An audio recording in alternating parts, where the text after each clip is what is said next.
Assalamualaikum warahmatullahi wabarakatuh. Nama saya adalah Dwina dari semester 3B. Di sini saya akan mereview buku yang berjudul Pokok-pokok Hukum Administrasi Negara. Penulisnya SF Marbun SH dan Moh Mahfud MD SH. Diterbitkan tahun 2011, cetakan ke-6. Penerbitnya Liberty Yogyakarta. Kota terbitnya Yogyakarta. Dengan pembahasan dalam bab 1 tentang istilah dan pengertian. Bab 1.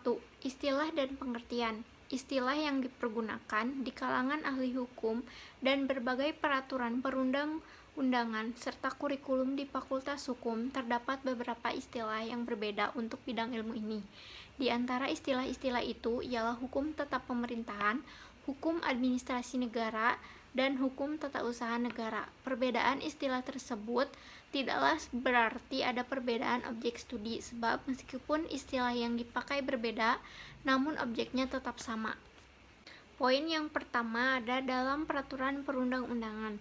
Surat Keputusan Menteri Pendidikan dan Kebudayaan Republik Indonesia Nomor 0198/U 1972 tentang pedoman kurikulum minimal secara resmi menggunakan hukum tata negara pemerintahan. Sedangkan Wirjono Prodjodikoro, bekas Ketua Mahkamah Agung Republik Indonesia, menggunakan istilah hukum tata usaha pemerintahan. Istilah yang diintrodusirkan oleh Wirjono tersebut mirip dengan istilah yang resmi dipakai di dalam Undang-Undang Dasar yang pernah berlaku di Indonesia, yaitu UUD 1950 yang secara eksplisit dimuat dalam pasal 108 dan pasal 142. Poin yang kedua, pandangan para sarjana. Menurut Rohmat Sumitro, dalam Simposium Peradilan Tata Usaha Negara yang diselenggarakan oleh BPHN pada bulan Februari 1976 menggunakan istilah administrasi melalui makalahnya tentang naskah singkat tentang peradilan administrasi di Indonesia. S. Prayudi Atmosudirjo menggunakan istilah administrasi negara pada simposium yang sama dengan makalah Masalah Organisasi Peradilan Administrasi Negara. Poin yang ketiga, dalam kurikulum perguruan tinggi. Dalam kurikulum perguruan tinggi juga digunakan istilah yang berlainan. Universitas Pajajaran dan Universitas Sriwijaya pernah menggunakan istilah hukum tata usaha negara. Sedangkan Universitas Gadjah Mada, Universitas Airlangga, dan Universitas Islam Indonesia menggunakan istilah hukum tata pemerintahan sesuai dengan SK Mendikbud Republik Indonesia Nomor 0918/U 1972 Pasal 5C dan Pasal 10 Ayat 2. Selain itu, rapat para staf pengajar Fakultas Hukum Negeri seluruh Indonesia di Cibulan pada bulan Maret 1973 merekomendasikan pemakaian istilah hukum administrasi negara dengan tidak menutup kemungkinan pada penggunaan istilah lainnya. Sebagai perbandingan, dapat disebutkan bahwa perguruan tinggi di negara-negara Anglo-Saxon seperti Inggris dan Amerika Serikat pada umumnya mempergunakan istilah administrative law. Poin yang keempat, istilah asal. Adanya perbedaan tersebut boleh jadi disebabkan karena perbedaan terjemaah atas istilah asal dari lapangan studi ini, atau juga disebabkan oleh perbedaan kecenderungan untuk memilih salah satu dari istilah-istilah yang berbeda-beda yang dipakai para sarjana terdahulu.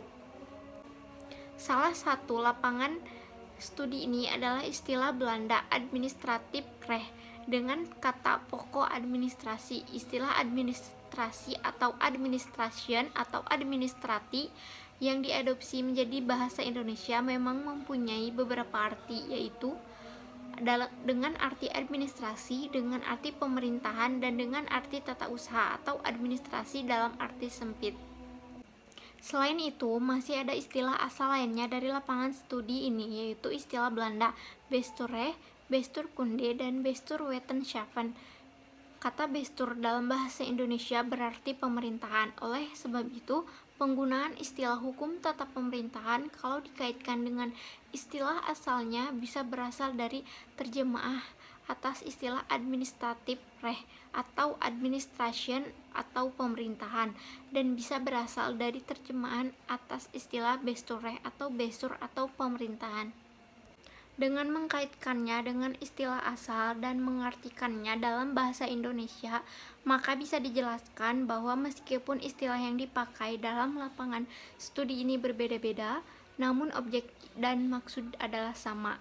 Rohmat Sumitro di dalam papernya yang berjudul Hukum Tata Pemerintahan pada umumnya di Indonesia mengemukakan bahwa pengertian hukum tata pemerintahan atau bestureh dapat dipersamakan dengan pengertian hukum administrasi negara atau administratif reh.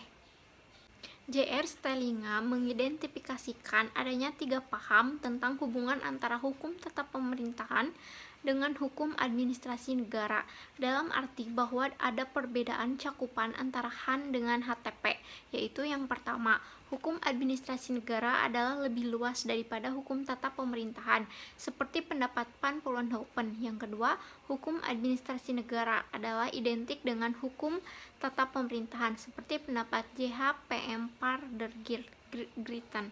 Yang ketiga, hukum administrasi negara adalah lebih sempit dari hukum tata pemerintahan, seperti pendapat Haji Romage dan G.A. Van Polje. Poin yang selanjutnya, pengertian dan cakupan. Banyak definisi yang dikemukakan oleh para ahli tentang hukum administrasi negara, beserta cakupan-cakupannya. Sebelum sampai pada telaah beberapa definisi tersebut, akan lebih baik jika terlebih dahulu diberikan pengertian-pengertian teoritis. Yang pertama, pengertian administrasi, tata usaha, dan pemerintahan. Pengertian administrasi dalam arti sempit. Administrasi dalam arti sempit berarti segala kegiatan tulis-menulis, catat-mencatat, surat-menyurat, ketik-mengetik, serta penyimpanan dan pengurusan masalah-masalah yang hanya bersifat teknis ketata-usahaan berkala. Yang kedua, pengertian administrasi dalam arti luas. Kata administrasi berasal dari bahasa Inggris, yaitu administration, yang pada mulanya berasal dari bahasa Latin, yaitu administrare, yang berarti to serve atau melayani. Utrecht memberikan definisi tentang administrasi negara sebagai kompleks atau aparat atau gabungan jabatan-jabatan administrasi yang berbeda di bawah pimpinan pemerintahan melaksanakan tugas yang tidak ditugaskan kepada badan-badan pengadilan dan legislatif. Kemudian yang selanjutnya, pemerintahan dalam arti sempit.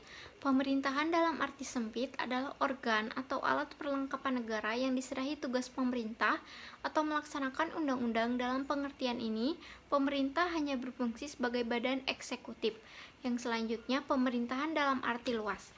Dalam arti luas, pemerintahan adalah semua badan yang menyelenggarakan semua kekuasaan di dalam negara, baik kekuasaan eksekutif maupun kekuasaan legislatif dan yudikatif. Jadi, semua pemegang kekuasaan di dalam legislatif, eksekutif, dan yudikatif, seperti teori trias politika dari Montesquieu, adalah termasuk pemerintahan dalam artinya yang luas. Donner mengemukakan bahwa cakupan pemerintahan dalam pengertiannya yang luas meliputi badan-badan yang menentukan haluan negara dan berkedudukan di pusat. Kemudian terdapat juga instansi-instansi yang melaksanakan keputusan dari badan-badan itu. Sedangkan Van Vollenhoven mengemukakan bahwa dalam arti luas, tugas pemerintah itu terbagi ke dalam 4 fungsi, yaitu pembentukan undang-undang, pelaksana atau perintah atau bestur, polisi, dan keadilan. Yang selanjutnya, arti hukum administrasi negara. Setelah pengertian-pengertian teoritis seperti tersebut di atas, kita dapat mengambil beberapa pengertian atau definisi hukum administrasi negara atau hukum tata pemerintahan seperti yang telah banyak dikemukakan oleh para sarjana. Rahmat Sumitro mengemukakan bahwa yang dimaksud dengan hukum administrasi negara dan hukum tata pemerintahan itu meliputi segala sesuatu mengenai pemerintahan, yakni seluruh aktivitas pemerintah yang tidak termasuk pengundangan dan peradilan.